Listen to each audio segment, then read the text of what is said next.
Hello everyone, Tom10 here. Today I will show you how bar chart race animation looks like from the inside of After Effects and how the design adapts to data by remaining responsive and changing once the data changes. There was quite a long time in between the videos, a lot of things have changed, but I will try to make sure that this video remains relative to what has been done to date.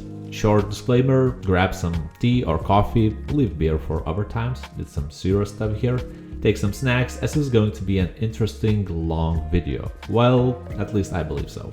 In case you think otherwise, the description contains timestamps for topics. You shortcutter? Just be aware, every second skip leaves a possibility to miss something you might have wanted to know for years, but I don't mind it at all. You can then watch it for a second time or third time to catch up all the lost pieces, or just remain unknown for a lifetime. It's up to you. But that said, let's jump ahead.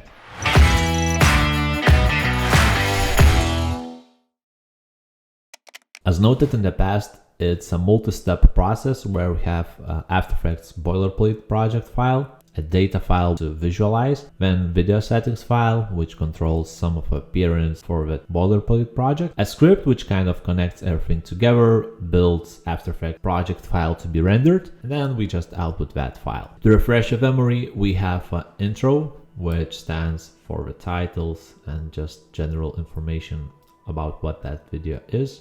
And then it's a plain layout, which will include bars, titles, etc. But since they are not set up, they are not seen here. Without further ado, I will just execute the script. I added into a toolbar that we could just easily see how it works without going through the menus and executing the script. So let's give it a go. I can show you how the data file looks like. It's the same file which was run previously, and it's a COVID stats. Well, I'm more than 1 year behind of this tutorial creation. Better late than never. This is going to be used as well to build the execution, and here we can see that we have an intro with the titles, and then we have those bars moving as the stats changes. And I wonder if you have some opinion, leave it in the comment. Which of these parts would be the most interesting for you to be covered? But definitely I will cover them. Just wonder which of those are the most interesting for you. While there are a lot of different design cases and automation here happening, I believe that bars are the most interesting part for most of who's watching this. So I will start from there. Usually when doing scripting or just in general organizational purposes, I always like to have well-structured assets, and that's exactly the same thing about this one. You can see that everything is fitted in the proper project folder or bin, however we call it. But definitely the organizational topics are something which everyone understands differently, and what's organized for one might be not organized for other. But I see it this way, that every item should be placed into its relative place inside the project file, so that way you can easily troubleshoot it at any time opening the project, and you will exactly know where it's going. However, if you don't do that, then you will have a mess. Either you would need to search for an item or just have a hard time finding something out. You can see that the project structure inside the root of the main composition is also well organized in order to have easily accessing items. Let's just look at any of the bars and how they look like. Italy, it changed not much here, and probably you wonder how that bar difference in terms of the width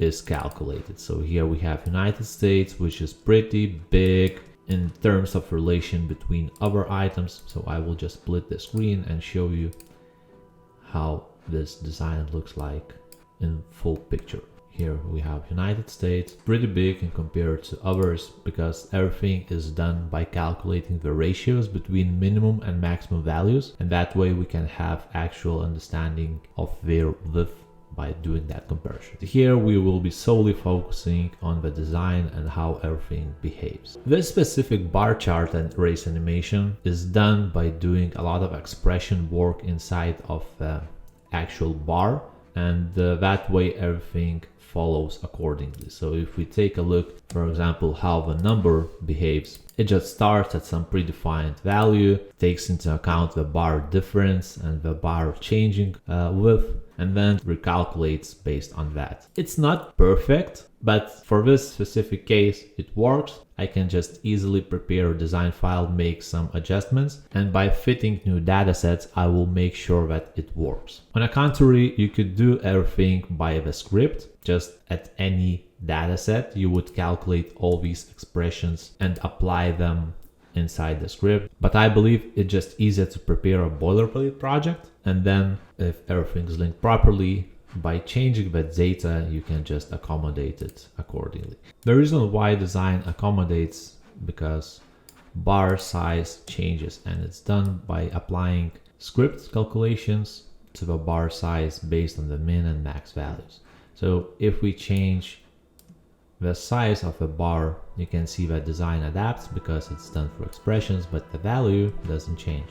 That's because the value is applied to our controller for the number, and then it's linked through another expression to the text field. And if you can see here, we have text controller, which visualizes that plain number into something more meaningful rather than all those a lot of digits. So that's pretty much the whole logic of this design. We have some expressions which are linked to the bar itself in order to follow it. And then we have controller which reflects the actual value. If we change that, you can see that it will change. So just adding some different number and the value adapts. But since everything is being done by a script, we don't need for it to be responsive when we change it on the graphic user interface because it's calculated behind the lines. There are some other bars which are not used in this execution, but basically it was a similar approach, but just showing additional bars on top, and they are calculated by different interpolation methods based on the data. So if we have 3 different values for United States COVID stats, for example, 3 cases which are confirmed cases, deaths, or already healed up persons, we can just show those bars on top by using the same logic. Because I already applied quite a lot of different keyframes here, it will be not that much meaningful, but I can just go into different bar and showcase it for you, or just rerun the script and have the same build as before. But I will just go into other bar, let's say for Spain, and we could analyze it even further. So here, the same thing, bars are calculated, and you're probably thinking how those keyframes are created. So here we have some 31 value for each of the country, and we're just using those values to interpolate that value meaning in terms of the whole picture, minimums, maximums among whole data sets, and then interpolating that value accordingly. If it's important for you to understand how the bar is created and how the design sticks to each of those, the whole idea is that the bar can change its size by remaining in a single place as long as it has expression which points out to the left boundary, in this case, of this design. So you are doing that by applying expression for anchor point, which points to the left side, which left relates to left, and then doesn't add any additional value of the layer positioning to the side. So that way you can see that position is set to that point, and anchor point will always stay in the same place whenever bar changes. What would happen if we eliminate that expression, you will see in a moment. If we just turning out that expression and we are changing the bar size, so I will just use it without affecting any other keyframes. You can see that the bar doesn't stick to initial start, and that complicates the thing. So you must take into account setting the bar to some fixed area in order for it to grow from needed side. And the reason why you have the mask applied at the top is because I have this bar, the rounded edges, and I don't want it to overlap on the side. So for that reason, we are just changing that in order to cut out the mask of that part. So you can see just a plain mask of a solid, not an ideal approach, but it was just created for initial start. By now you already know how to make sure that the bar sticks to one side. That's quite a huge win because sometimes it's just tricky to make it work. Everything else is just a matter of taste, matter of design and the feeling of it. I just added flag here, but you could just add it anywhere in the area of this design, just considering that everything should be made in a way that it follows the expression if you wanted to follow it. Of course, if you just make sure that let's just unlink the position, and if you don't care about where this flag will appear in terms of the bar movement, then definitely it can be unlinked and it's not a big deal. But I believe that as much elements can follow design and remain responsive and adaptive, it just looks a lot more intelligent and wiser to do so, because otherwise it's just a plain static design which everyone can do. If anyone can already do that, so why the hell should you follow the same logic as well? So I believe that creating something unique and what stands for your own understanding is a lot better than just redoing what someone else does. So that's pretty much it for the bars. One other thing I can show you is that previously you might have seen the boundary of gray box, and I will just shortly explain how it works. So you can see that here we have gray shape. I will just hide this. So the execution of this bar chart trace animation was done in a sense that whenever we change the value, let's say for the COVID cases it doesn't work because it always grows up, but let's say it's some statistic of a world which adapts. One year it can be bigger, other year it can be smaller, so that way when animation ends and you have the full picture, you can see how much it contracted in compared to its maximum value. So let's say if Spain would have this value and it reduced to that, this would then adjust to that maximum value. And it's also done automatically by a script. Whenever we match some specific maximum, we just make sure that this bar adapts to that value, and then you can see it just changed it because it was done manually by me. But anyways, everything of that can be done through a script as well, as long as you have imagination and creativity how to do and how to adapt that. Probably you're also thinking how the colors have changed. I will explain this in the upcoming videos, but in general the idea is as follows. Let's just find this image in the project. So here I have imported all the country flags with free ISO shortcode, and you can see that the flag changes but the color doesn't change. That's because I'm doing that from scripting as well, by sampling the color of the image. You can also do that through expression, but that way it would be computation heavy process, assuming that you will have a lot of bars, a lot of data, and you already have some expressions which just recalculate position. Image sampling is computation heavy process, and that way you will just increase render times without good cause, actually with a good cause, but if you could do it more efficiently, why not doing that? So I will cover that in the other videos, and I will leave a show notes some here in the corner to cover that.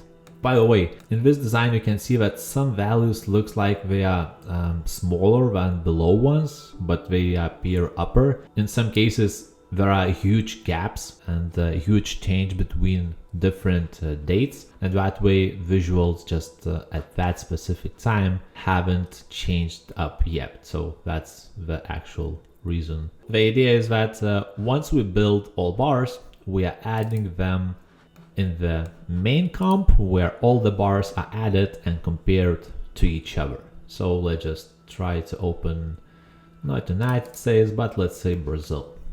And there's one additional element I want to cover here, is that let's just go to some other place in the timeline where we don't have any keyframes. I will extend it and you will see that the gradient changes. That's not what would normally look like. And definitely you could do that by adding some gradient above the bar, but since I already have a mask here, it doesn't work that way. But anyways, I think that this is also interesting approach to do, because I apply the gradient fill, which has white on the left side, so light color on the left and transparent on the right, and that way you have the actual real color and then an overlay on top. I just love that feeling and how it looks like. Most importantly, what it does, it also changes when the value changes. So basically it's just pointing out to the actual rectangle size and readjusting negative size for it, and you can see that the fill changes. So you could also change that value to something else to have a different gradient transition area, I believe so it can be called. But in general, everything can work here, and you can adjust it as needed. The only downfall of this approach is because you can't adjust the colors, or at least I haven't much experience with that, but since it has a custom drop down, by custom I mean this color change, it might be a bit complicated to do that. So we can just change our color and that way design updates, which is also cool, I believe so. If you just change it to the dark one and you adapt that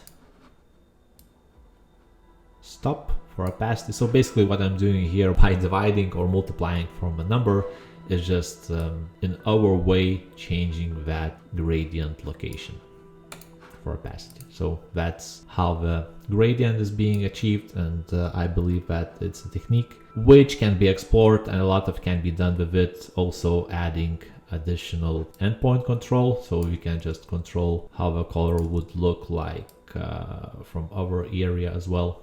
You can just add additional visualizations as much as you want, so keep that in mind.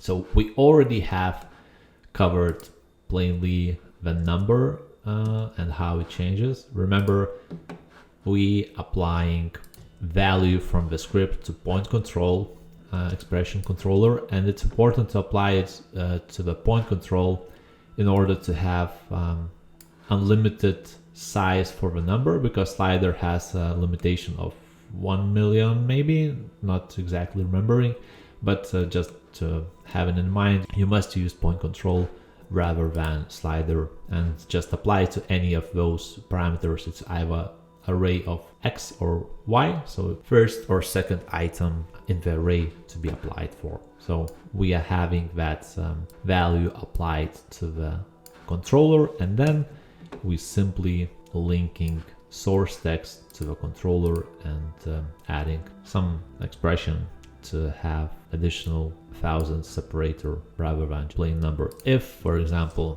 if it would be just a plain number, then it's okay when numbers are relatively small, but as soon as it hits millions, it just doesn't look well. So that's about numbers. We haven't touched based country yet, and I will just cover it shortly, but in general, this could be a whole different topic. This wasn't very much responsive, because if it goes over the boundary, it doesn't change its size. It's not an ideal solution, but I just make sure that the titles of the countries which are in the data set are as long as this area, and that way it doesn't require any additional resizing. The reason why I've done this is because let's say we have super long country name. What I don't like in such cases, and I will just go a bit further in time so we can see everything stacked up. In such cases, I don't like when the name is smaller in compared to other values. So we could keep the bar original size, not downscale it when the title is too long, but just I don't like the feeling of that. So either the name of a country could be truncated to something like this in long cases, or just design should adapt differently in terms of such situations happens, simply because I don't like that. For that reason, we are having original size of a name, don't changing that at all during different design builds, but you can see that it adapts to the text box if needed, and it's just the plain basic general good and whatever expression which just calculates source of the actual layer, then takes its scale. It's very important because if we eliminate the scale from equation, you can see, and that way even the text changes, nothing changes. Yeah. So the idea is that it's important to always take into account scaling, even if you think that the size doesn't have to change at all for the text and it will always stay the same. Not the case. Sometimes after a while decide to change the size of the text, and you might wonder that if I don't change the scale, maybe that way it would work. So we can just have a look. Applying here 1. Yep, it will do that. But if you just decide to change the scale for some reason, and there are some times when you want to do that, it won't work. So keep that in mind, that it's just extra precaution to make sure that design stays as expected. We pretty much covered how the bar inside looks like, and then we can just go one level up from the depth of the whole logic of design and see how all bars looks like inside the main composition.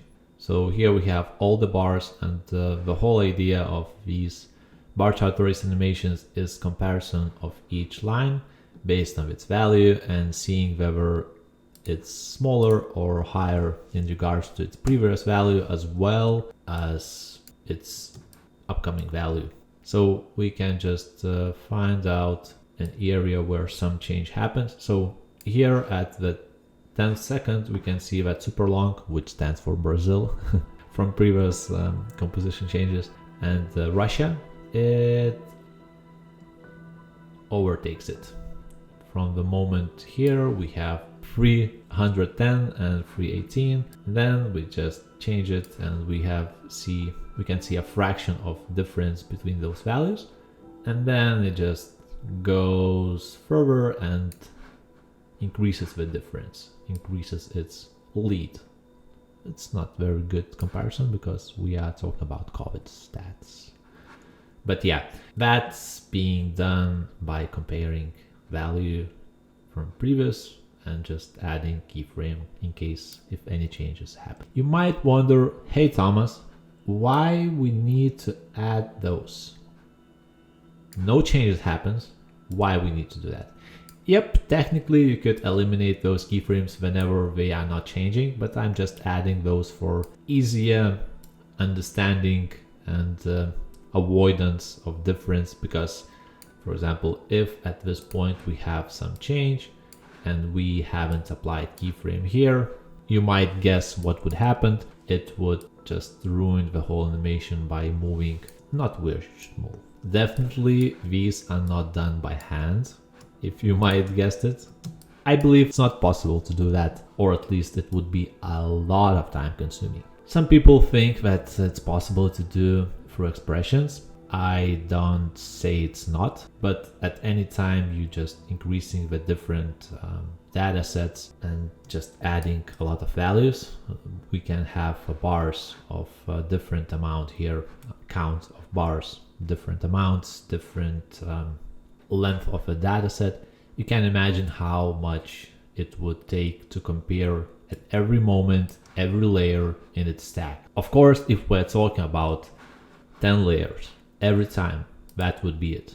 That would be no problems. But imagine that if we're making top 10 animations or some top X animations. And one thing people sometimes don't take into account, that whenever we changing top 10, the top 10 itself changes. So for example, Turkey or Germany might be here in top 10, but in the initial beginning they might not be available at all. And you can see that Brazil here is at the bottom and here at the top. But if we take a different time frame, time gap for the data values, and we have a lot more values, then some countries will disappear and new ones appears. That's number of data, number of items to be processed, and that leaves a huge gap when we are talking about expressions-based execution. And since this build and this design is created with idea in mind to adapt to any data set, you might have guessed it why I don't even considered doing this with expressions. So there are no magic, there are just some thinking and doing this ahead of time. In case if you have some solution which is very responsive and works with expressions, I would love to hear that. And by the way, please don't ask me to provide the source code for this one. It's exact analogy as giving a man a fish. So instead, I'm giving you a fishing rod where the techniques I explained at the broad levels, and you can then adapt them to your own techniques. Rather than picking up something and not knowing what to do with it, you just have a guidance and you just proceed towards that guidance. That's the way I see the learning process to be happening, and I encourage you to follow it, or other way around, just wait for more tutorials and expect that they will cover what you don't know yet. Basically, instead of just trying to use something you don't have any understanding about, I encourage you to firstly learn the basics, go deeper into the level of understanding for things, and you will be good to go to proceed to the next level. Hope that helps. As usual, thanks for your time, and I hope to see you around.